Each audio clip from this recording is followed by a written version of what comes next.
Tem uma coisa que está literalmente gastando todo o seu dinheiro, todo o seu tempo e basicamente estragando a sua vida. E você mesmo, acha legal, acha divertido. Sua mente foi literalmente programada, hipnotizada ao longo dos anos para achar que isso era diversão, que isso era o máximo. E sabe o que é o pior, gente? Esse vídeo aqui é para maiores de 18 anos. Sim, é para adultos. Adultos que jogam videogame. Eu ia até fazer esse vídeo com uma camisa do Gears of War, com um controle do Xbox bacana e tal, para fazer uma chamadinha engraçada. Mas sabe qual que é o problema? Quem critica os videogames comete um erro absurdo, que é tratar isso com condescendência. Então, o cara que ele é adulto joga videogame, ele vê aquilo como um negócio muito sério, muito bem feito. Geralmente, quem quer tirar essa pessoa do videogame não entra na cabeça dessa pessoa. Ele simplesmente fala, isso é coisa de criança, ficar brincando com super-herói, brincar de tirinho. Ou seja, toma uma atitude de cima para baixo, tentando humilhar essa pessoa para ver se ela acorda. Essa estratégia, do ponto de vista da programação linguística, é uma estratégia muito pouco inteligente, muito pouco. Porque as pessoas que programaram o mundo para gostar de videogames hoje é muito inteligente. Existem dois fatores aqui. A parte de lavagem cerebral financeira, é só você ver meus vídeos anteriores, e a parte de guerra espiritual. E você que é cristão, fique até o final, porque o último ponto que eu vou falar é voltado para a guerra espiritual. Mas eu vou dar um exemplo aqui, The Witcher 3. Quando The Witcher 3 foi lançado, e eu joguei muito, fui muito viciado em videogames, tá? Hoje eu não jogo nada.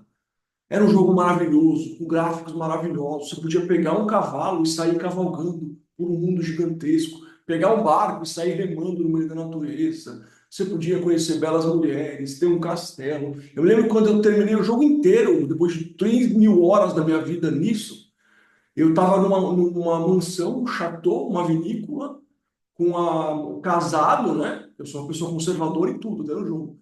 Casado com a moça mais bonita que tinha no jogo lá. E praticamente eu montei um reino, e aí eu só ia de vez em quando na cidade para ajudar as pessoas a cavalo e tal. Mas assim, é um jogo maravilhoso de gráfico, de imersão, de tudo. E aí, você falar para uma pessoa, você que nunca jogou videogame, ou nem sabe o que que é, falar que isso é mal feito, falar que isso pega Cyberpunk 2077, a pessoa vai rir da sua cara. Você não vai conseguir ajudar ela, entendeu? Então você tem que ter consciência da melhor forma de ajudar as pessoas. Vou falar um pouco brevemente, para esse vídeo não ficar longo, eu tenho muita coisa para falar sobre a história do videogame, da minha história do videogame, né?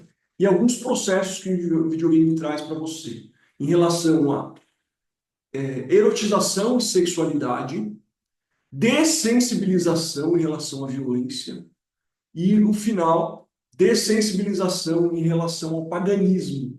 Esse jogo que eu falei, The Witcher, para um gamer, para alguém que joga, ele era maravilhoso, ele tinha um bom gráfico. Para alguém que é cristão, ele é uma paganização. O título em português seria O Bruxo, pra você ter uma ideia. Vou falar sobre isso também, mas eu vou deixar mais para o final. Vou falar primeiro da parte de neurociência. Como vocês sabem, o nosso cérebro ele possui determinados hormônios que regulam a sua atividade, né? Uma máquina. Então, por exemplo, eu acordo cedo hoje e eu corro de manhã, eu ponho endorfina, certo? Então, por exemplo, se eu tomo um banho frio antes de treinar, eu ponho noradrenalina, que é uma sensação assim de te deixar agitado. Tem outros hormônios, por exemplo, quando eu abraço minha filhinha Melissa, oxitocina, dá uma sensação de conforto. Mas o hormônio que é a moeda de troca hoje no mundo eletrônico é a dopamina. A dopamina é aquilo que te leva a fazer as coisas por meio de uma expectativa de algo que vai acontecer, certo? E é com isso que os videogames trabalham, com dopamina. E com algumas outras coisas, mensagens subliminares que eu vou trabalhar aqui. Mas assim, vou tentar deixar esse vídeo longo. Eu nasci no final dos anos 70, certo? Finalzinho dos anos 70, lá em 78. E o primeiro videogame que eu tive contato foi o Atari. Eu achei aquilo incrível. Pra você ter uma ideia, o jogo é um quadrado com outro quadrado em cima, que era a cabeça, jogando um quadrado no quadrado. Era um jogo de basquete. Mas eu falava, nossa, é uma televisão que você consegue controlar. E aí, sei lá, com 6 anos, né, minha família tinha muito boas condições, eu já tinha o Atari, jogava River Raid, jogava, sei lá, todos os jogos que você puder imaginar de Atari ali, o jogo do ET. Os jogos que tinha, eu era ruim, tá? De Atari, Arkanoid era bom. Mas eu jogava ali, eu era pequeno. Até que em 1985 eu ganhei um NES. O NES é o Nintendo, o Nintendinho, hoje conhecido no Brasil como Nintendinho, de 8 bits. E eu tinha o Nintendo no Brasil e o resto do mundo tinha um Atari. Ou seja, as pessoas brigavam para ir na minha casa jogar o Nintendo. E eu joguei Super Mario Bros. E aí passar as fases, fase secreta, uma coisa. O jogo Super Mario Bros. 1, o original mesmo, ele estimulava a criatividade, era muito diferente dos jogos de hoje. Até do próprio Mario de hoje. Mas o primeiro de todos era um jogo que até estimulava a criatividade e tudo mais.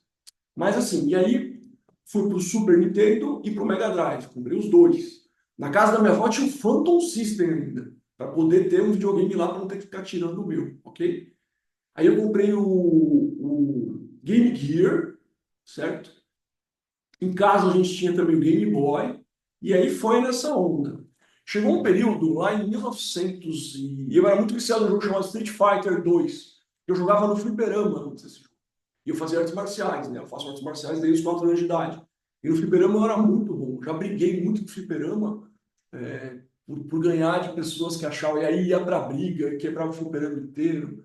Pelo menos nesse período era a vida real. Me lembro uma vez que um cara chegou assim, não vou falar os valores da época, eu não vou saber, mas foi no fliperama que era no Morro, no Guarujá, tá? Eu tinha uma casa no Guarujá, eu era amigo do filho do porteiro, a gente ia jogar fliperama no Morro, lá que tinha o tal do Street Fighter. O mundo era diferente, era difícil você achar isso. Você tinha que lutar pelo que você queria. Não era um mundo como hoje. Tá tudo na sua casa, na sua cara, na tela. E eu me lembro que meu avô me deu um dinheiro para comprar umas fichas, eu ainda tinha dinheiro. E eu tava jogando, o cara falou, me descola uma ficha aí. Eu falei, eu não, tipo, não sou teu pai. Aí o cara me descola uma ficha, e o cara era muito grande, sei lá. Eu tinha, não sei lá, uns 7, 8 anos, sei lá, não vou lembrar agora. Mas o cara tinha uns 3, 4 anos a mais, era muito grande mesmo. E, eu tava com uma bota de Bariloche, tinha umas pontas de ferro, só para dar um spoiler. E esse cara, eu falei, não vou dar. Aí acabou minhas fichas, ele falou, você não vai comprar mais. Eu peguei uma nota que seria, sei lá, de R$ 50, vamos supor que a ficha fosse um. Comprei um monte. Falei, botei nos dois bolsos, falei, ó, eu tenho dinheiro, eu não quero é te dar mesmo.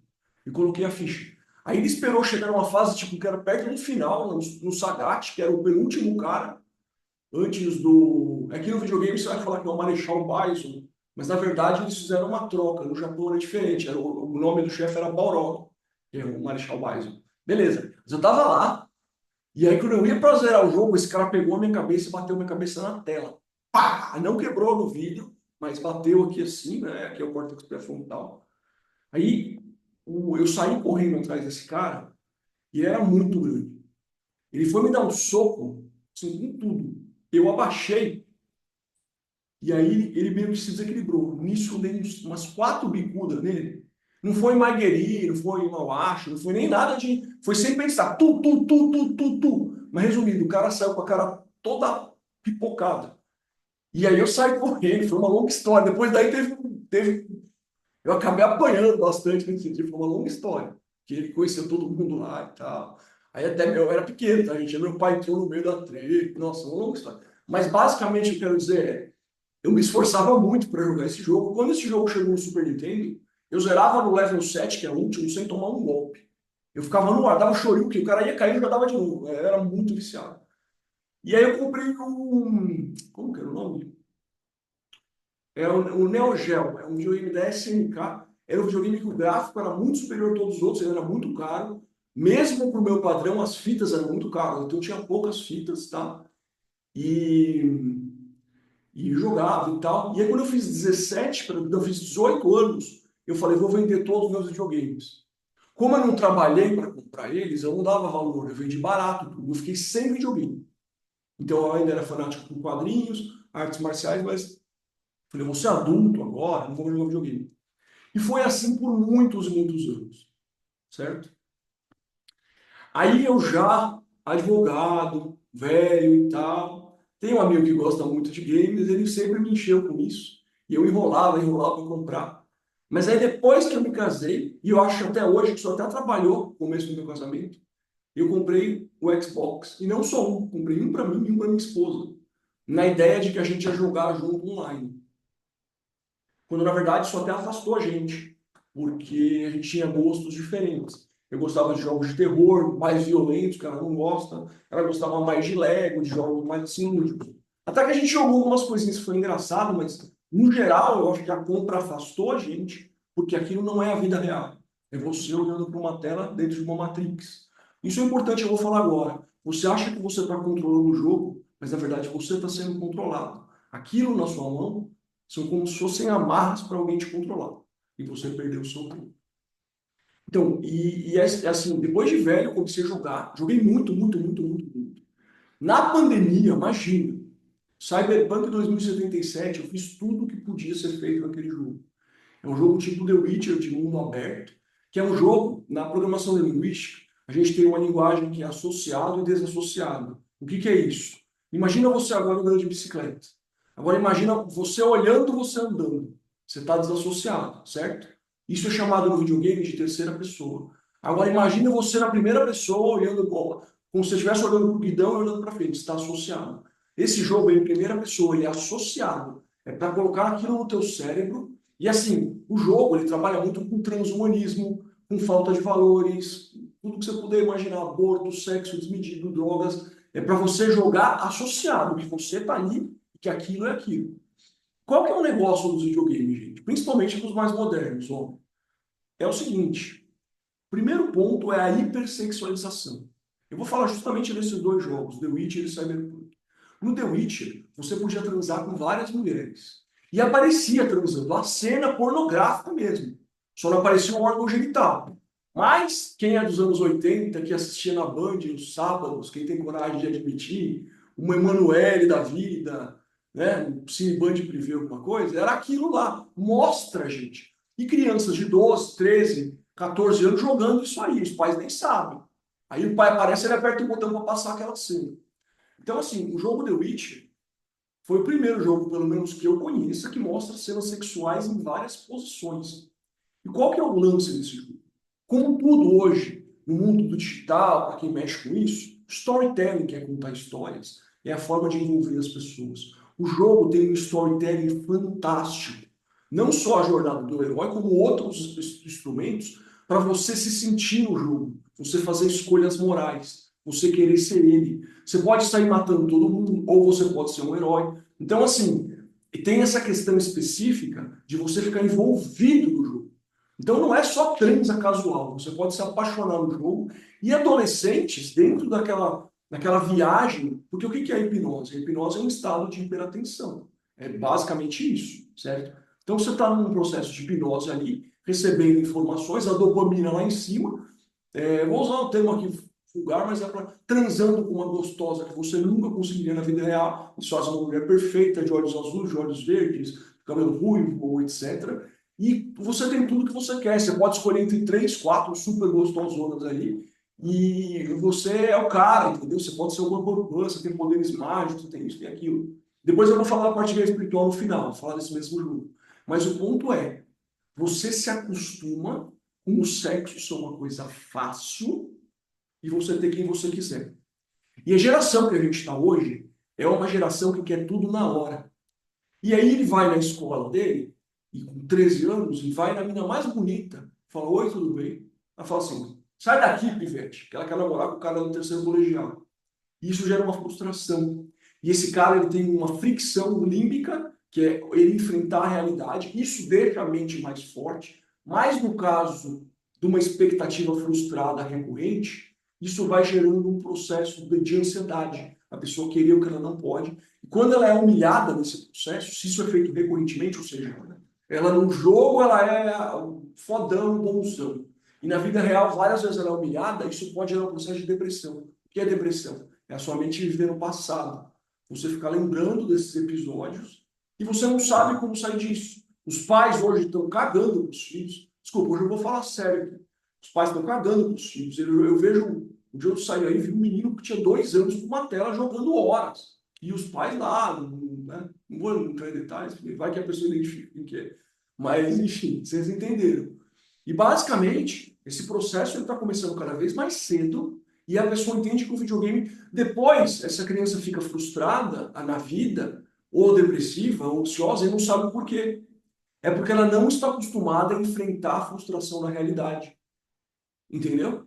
Ela está acostumada a ter um conflito de um acesso de muito poder no mundo virtual e depois ela vai para a realidade. Você imagina se não existisse videogame e ela vivesse só a frustração na realidade. O que ela ia acontecer? Mesmo caso aí, se o menino tomou fora da menina. Não existe o videogame onde ele tem tudo fácil. O que ele ia perceber? Talvez essa menina aí ela já esteja no nível que não é para mim, mas eu sou um cara legal, vou conhecer outra menina. E tenta uma outra, uma outra, uma outra, e vai achar uma que goste dele, entendeu? Então você consegue micro resultados e vitórias. Na realidade, a gente está na realidade, tá? Se eu ando aqui, ó, aqui tem uma floresta aqui perto. Se eu pego uma árvore, isso é a realidade. Essa tela que você está me vendo não é a realidade. Pode ser que eu esteja mentindo, que eu fiz um script aqui, isso aqui não é real. Quero que você analise e julgue. Nada que está atrás de telas é real. Você tem que entender isso. A realidade, ó, esse copo é real, está com água, eu vou beber. Então, o exemplo que eu dei. O cara está na escola, esquece qualquer tela. Ele tentou uma menina que ele gostava e não conseguiu, ele se fortalece, ele se valoriza e fala, olha, tudo bem, ela não gostou de mim, mas isso não significa nada, vou para cima, vou tentar outra pessoa. Ele vai sofrer, mas ele vai ter vitórias na realidade. Esse é o ponto. Ele vai aprender a correr atrás. Esse cara que toma o fora, hoje, o que ele faz? Ele esquece a realidade e ele se aprofunda no videogame. Aí ele vai transar, ele vai ver pornografia, né? A pornografia tem que dar um vídeo só sobre a pornografia. Mas a premissa é a mesma. Dopamina barata, estímulos visuais constantes, você esquece os problemas reais.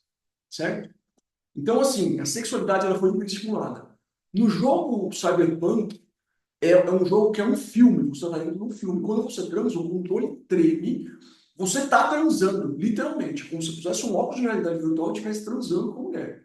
E detalhe, por exemplo, tem uma fantasia que era comum nos anos 80, que é o homem transar com duas mulheres, ou ver o homem transar com outra mulher. Nesse jogo, você pode desenhar uma gostosa, você ser ela e transar com outra mulher. Você entende? Literalmente, você pode fazer o que você quiser. Tem muita gente que joga esse jogo só por causa dessa parte de putaria, entendeu? Eu sempre joguei, e o meu vício, na verdade, é entrar na história. Eu era um cara, tanto que eu incorporava os meus valores nos jogos. Então eu não saía matando todo mundo, entendeu? Eu incorporava os meus valores nos jogos. Mas eu não tinha ideia de como os jogos também incorporavam coisas negativas, pensamentos negativos, desejos negativos dentro de mim. Em relação, no meu caso, mais em relação a ser a violência, no sentido, não deu ser violento, porque eu fiz artes marciais e quem luta não briga. Mas no sentido assim, de sem motivo tá de mau humor, tá impaciente, tá agressivo. Eu não sabia de onde vinha isso. E hoje eu sei que uma parte disso veio dessa programação. Entendeu? De ter um problema na vida e falar, vou jogar o dia inteiro, ou vou dormir o dia inteiro. Por quê? Você se acostuma em estados de fuga. Você se acostuma emocionalmente a fugir. Quando, na verdade, você tem que enfrentar e ser criativo. Você tem que usar essa parte. Essa parte do cérebro aqui é luta ou fuga, certo? Essa parte do cérebro aqui é criatividade, o lado direito, estímulos. É o lado sábio da teoria dos sabotadores do Shirzad Shaman, da inteligência positiva, certo? Então, assim, você já tem sabotadores que você tem do 0 aos 12 anos, eu já falo muito isso aqui no canal, no meu Instagram, só dá uma pesquisada. Você já tem processo de autossabotagem independente de qualquer coisa. Só que aí você turbina isso com videogame que você fica horas e horas lá. Para esse vídeo não ficar muito longo, só vou falar mais uma coisa que é muito séria. Tem jogos que eles são feitos pela cultura woke e tem que ter a ver com a guerra espiritual para lacrar. E nesses jogos, que são jogos tipo Assassin's Creed, a Odyssey, etc., você pode ter experiências homossexuais no jogo. Então você tá andando, tem lá três falas para você falar, tem lá um cara barbudo, barrigudo, e você é um molequinho novinho e tal no jogo. E aí aparece assim, oi, tudo bem? O que você quer fazer? Quer fazer uma missão? Quer não sei o que lá? Quer tomar uma cerveja comigo? E esse aparece um coraçãozinho. Aí você clica nele e você transa com o cara. Você imagina, uma criança de 12, 13 anos que não tem nem a sua personalidade formada. Às vezes menos, tá? Tem gente que joga escondido esse jogo, de 7, 8 anos. Isso aí não deveria nem ser, deveria ser proibido. Isso é uma vergonha. E eu não estou falando de forma moralista aqui. Eu estou falando de neurociência. A pessoa que tem 21 anos que quiser jogar esse jogo, beleza.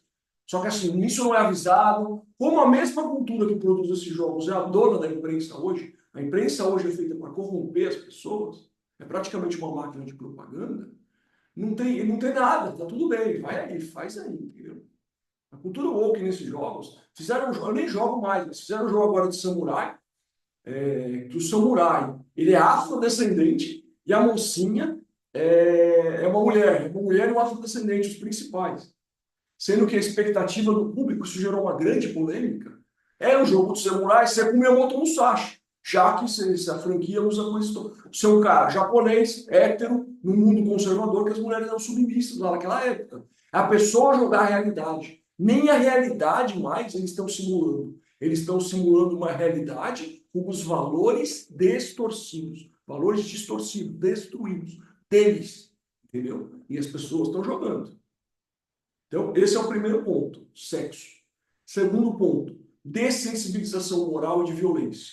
Começou com GTA, Grand Theft Auto. Você podia bater em velhinha, bater em todo mundo achava isso engraçado.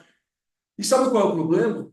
A gente, às vezes, foi tão reprimido na infância que poder jogar um jogo desse é uma forma do cérebro dar uma resposta para as vezes que você ouvia não. E isso vai te estimulando uma rebeldia contra autoridades, contra o seu pai, contra o seu professor. Essa é a programação. Não é que você vai matar as pessoas na rua. Embora algumas pessoas muito traumatizadas acabassem chegando nesse ponto. Essas pessoas que praticaram atentados e tudo mais, o que acontece com elas? No videogame elas eram super fortes, faziam o que elas queriam. No mundo real elas começavam a apanhar. Esse processo ficava repetido, porque eu não sabia se desprender disso. Os abusadores, que também são pessoas que sofreram um outro tipo de violência, sentindo a fraqueza, aumentava esse abuso, esse cara literalmente chegava num ponto de snap, a mente dele parava de ser funcional, o cara fazia o que fazia, esses massacres que a gente vê aí. Eu não vou entrar em detalhes, porque o vídeo não ser mais censurado do que já é nos vídeos. Mas vocês entendem que o videogame fez sim parte desse processo. Fez sim parte. Eu sou um dos caras que era gamer, que falou que é absurdo. Você vai colocar esse problema no videogame. Não é que a responsabilidade é do videogame, tem todo um contexto. Os pais desse menino são os principais responsáveis. Óbvio. Os pais sempre vão ser os principais responsáveis numa situação dessa. Mas a escola que não viu bullying, os pais abusadores que tornaram os filhos abusadores, tem todo um conjunto. E o fato do videogame impedir que ele se defenda na vida real faz parte do processo. E o segundo ponto sobre isso, que é o principal, na verdade, é a dessensibilização com relação à violência. Você entra no jogo, você mata todo mundo. Tá todo mundo matando todo mundo. Hoje, tem notícias que, morreu tal pessoa. Os jovens, as crianças, elas são insensíveis com relação ao fato de que morreu um ser humano. Eu mesmo ainda sou um pouco insensível. Já trabalhei muito nisso. Mas, por exemplo, está tendo massacres em Gaza. Nos anos 80, sei lá, 70, 80, quem é dessa geração, alguém morria. Você ouvindo a notícia no jornal, você ficava com vontade de chorar. Entendeu? Você ficava muito abalado. Hoje não. Hoje morreu 30, morreu 40.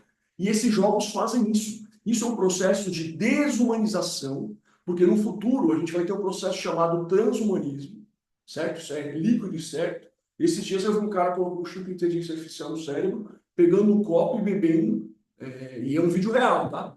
Então o transhumanismo é uma agenda muito forte. Esse jogo Cyberpunk 2077, ele é para preparar também, chama Pre-Cognitive Program, preparar o seu cérebro para se acostumar com o que vai acontecer. Tem várias, a mídia faz muito isso em filmes, séries. E basicamente, gente, o objetivo principal desse jogo de violência não é lucro, não é vender, isso aí tem uma agenda por trás, é te dessensibilizar. E agora eu vou falar um pouco de guerra espiritual. 100% dos jogos de videogame são voltados para o paganismo. Eu não achei nunca um jogo com valores cristãos. Se você não for cristão, pode parar por aqui, o que eu falei até agora. A gente vive, né, num estado laico, eu sou advogado, respeito isso. Pode parar aqui. Você já está na merda se você viciar no videogame, tá? Você já está na merda. E eu nem vou falar de MOBA aqui, que foi o meu pior vício, tá? Depois de velho na pandemia, eu me viciei em MOBA, que é um joguinho de celular, que ele lembra um pouco o xadrez jogado por pessoas. Isso me prejudicou demais. Também a criançada está em cima.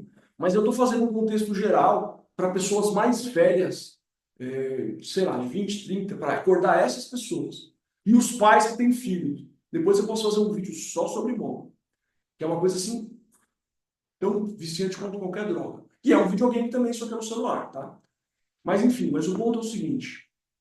Esses jogos, como eu falei da DC Comics, a DC Comics tem o Super-Homem, o Batman, etc. A outra tem o Thor, que é o Deus do Trovão, o Capitão América, etc. Qual que é o mote disso? São os novos deuses. É o novo panteão. Tem uma série na DC, tanto nos quadrinhos quanto de animação, chama The God Among Us. Os deuses entre nós. Ou seja, Deus não importa. O que importa são esses heróis. A criança cultua esses heróis como ídolos, idolatria, desde pequeno. E isso foi levado para personagem de videogame, entendeu? Para a cabeça das pessoas ficarem idolatrando essas coisas. Tem gente que idolatra consoles, existem guerras de consoles. O meu PlayStation é melhor que o Xbox é melhor que o PlayStation. Tudo isso é uma forma subliminar de idolatria, para afastar as pessoas das escrituras. Você pegar uma Bíblia, eu não gosto do termo herói, porque os heróis do passado na Bíblia são os Néfilins, então eu não gosto desse termo. Mas vou usar um termo que é muito usado no chamado, no MOBA que eu falei, que é campeões. A Bíblia tem muitos campeões, tem muitos valentes, entendeu? Não, dezenas. Josué, Davi, Caleb, são pessoas que lutavam pelo que é justo, pelo que é o certo, segundo os olhos do Criador, Yahweh Sebaot, segundo os olhos de Deus. E para você que é cristão, esses são os valores que você quer passar para o seu filho homem. Para você que tem uma filha, você quer passar valores de mulheres corajosas, como Débora, Devorá, está lá em Juízes 4.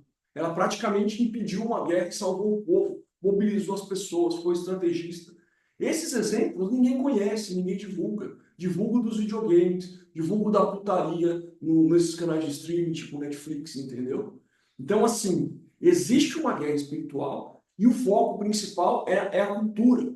Um cara chamado Antônio Gramsci, que era um comunista, através da escola de Frankfurt, ele falou: não dá para vencer na força, vamos entrar pela cultura. A esquerda foi dominando pelos professores, as crianças.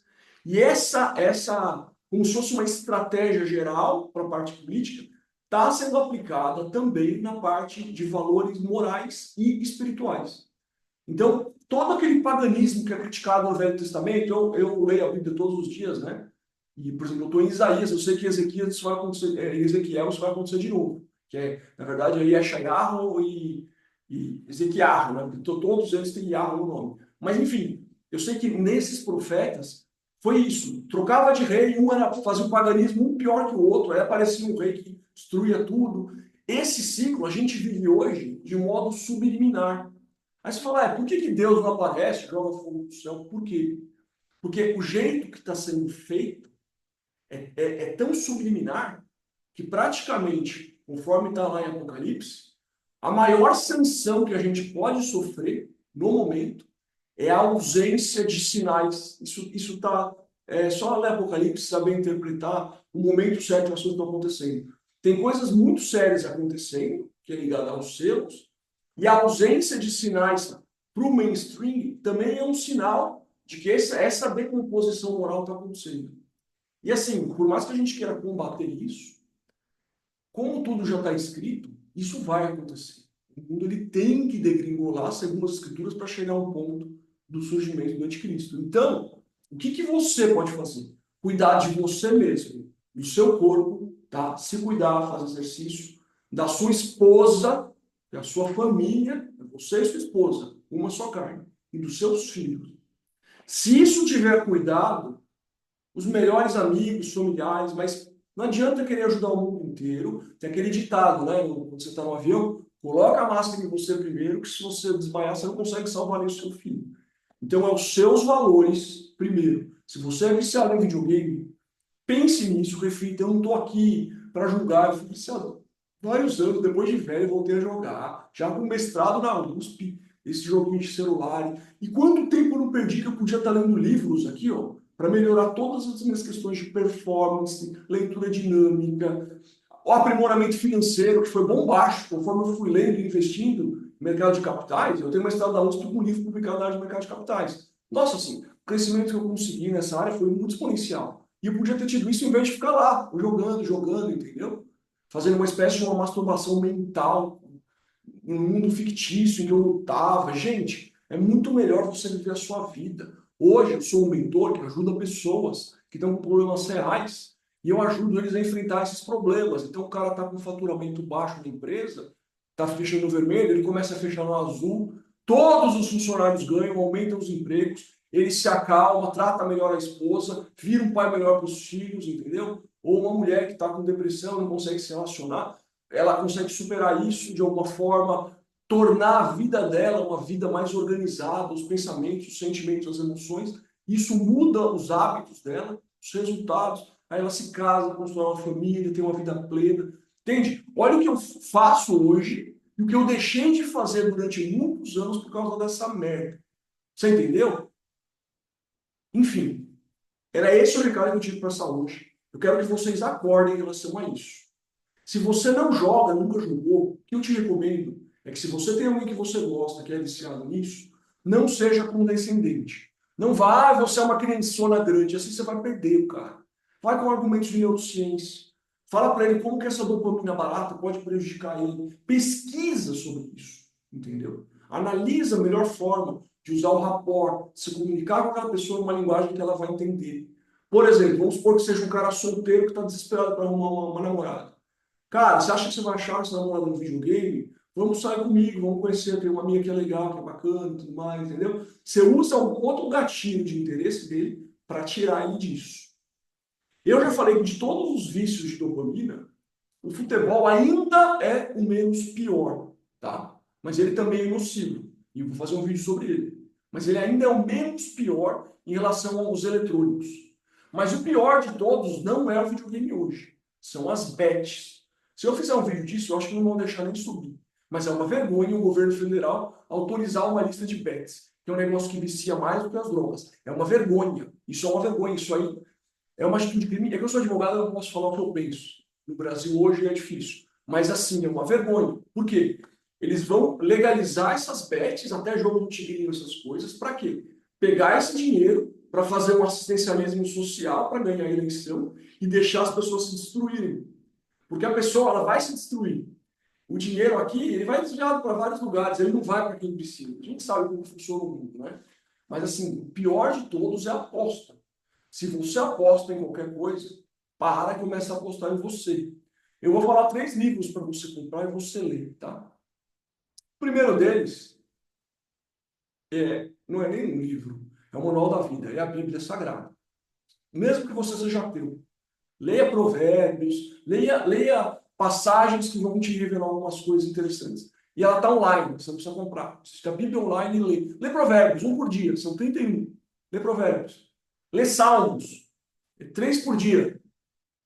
Não, 5 por dia. Lê 5 por dia e um mês você lê 150 e poucos. Lê salmos e provérbios. Tenta entender, se você for totalmente ateu, qual é o fundamento? Fala, pensa que aquilo é uma alegoria, tá? Você é ateu. Mas qual é a mensagem moral que traz? Você já vai ficar muito esperto com relação à vida, investimentos, tempo. É o manual da vida. Um outro que eu vou citar aqui, T. Harv Eker, Os Segredos da Mente Milionária. Esse livro muda a vida de qualquer pessoa. De qualquer pessoa. E o terceiro que eu vou falar aqui, Hábitos Atômicos. Se você tiver pequenos hábitos que são fáceis de fazer durante o seu dia, esses hábitos eles vão mudar a sua vida e os seus resultados. Bom, gente, eu vou fazer um convite aqui. Eu não costumo fazer isso no YouTube, mas eu estou vendo tanta gente perdida. É o seguinte, eu seleciono pessoas no meu Instagram, tem um funil específico para isso, tá? Eu sou um empresário, eu sou um mentor. Comigo eu não faço joguinho de marketing aqui. É um funil, lógico, né, para selecionar mentorados, mas eu costumo selecionar, eu coloco um formulário específico. Eu não costumo fazer isso aqui porque o público do YouTube é aberto, qualquer pessoa pode entrar. Mas eu vou excepcionalmente deixar esse formulário aqui embaixo. Você vai preencher, não significa que você vai ser selecionado, tá? Isso é uma seleção criteriosa, mas se você for selecionado, você vai ter uma sessão de uma consultoria gratuita comigo de 1 hora para a gente ver como está a sua vida, traçar um plano de ação para mudar as coisas. Se você for viciado em videogame, mesmo perceber assim, putz, eu não concordo com tudo que ele falou, mas sei lá, cara, minha vida não tá onde eu gostaria, eu jogo muito. Se inscreva, das pessoas que se inscreverem, eu vou selecionar algumas que são viciadas nisso. Isso é uma coisa que não é tratada no Brasil, que é muito sério. E agora vou me apresentar no final, né? Bom domingo a todos, meu nome é Lucas Marcilli, sou autor do canal Restauração S.A., que é um canal voltado para diversos pilares, desenvolvimento pessoal, investimentos, tem playlist com tudo, e que eu não posso deixar de confessar a minha fé pelo nosso Senhor Yahushua HaMashiach, Jesus Cristo, nosso Salvador e nosso Criador. Sou cristão e o meu canal, eu sempre vou declarar isso. Se você não gostar, é só sair. É isso, bom domingo a todos. Votem com responsabilidade. Já sabe, né? Não precisa nem falar. Tchau, tchau.